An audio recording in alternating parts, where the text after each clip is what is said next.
जय जिजाऊ. 1642 साली राजमाता जिजाऊ बालशिवबा आपल्या विश्वासू सहकार्यासह पुण्याच्या जहागिरीत आले.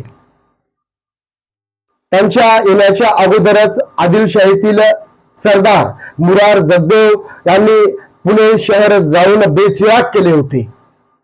पुण्यावरून गाढवाचा नागर फिरवला. एक लोखंडी पहाड रोवून तुटकी चप्पल बांधली आणि सांगितलं, या ठिकाणी जो वस्ती करेल त्याचा निर्वंश झाल्याशिवाय राहणार नाही. अशा वेळेस राजमाता जिजाऊ आपल्या बालशिवबासह आल्या. त्या ठिकाणी राहिल्यात. बालशिवबाच्या माध्यमातून जी लोखंडी पहाड रोवली होती ती उकळून फेकली आणि त्याच ठिकाणी बालशिवबांनी सोन्याचा नागर फिरवला. लोकांना विश्वास दिला. लोकांना सांगितलं, तुम्ही या, वस्ती करा, शेती करा, इथे येऊन राहा, तुम्हाला जी काही मदत लागेल मी द्यायला तयार आहे. तेव्हा कुठे परिसरातील राजमाता जिजाऊ आणि बालशिवबांच्या शब्दावर विश्वास ठेवून शेतकरी कष्टकरी येऊ लागले.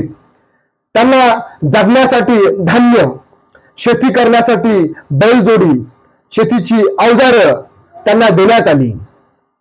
त्या ठिकाणी बऱ्याच दिवसापासून वास्तव्य नसल्यामुळे लांडगे, डुक्कर, हे जंगली स्वापद यांचं प्रमाण वाढलं होतं.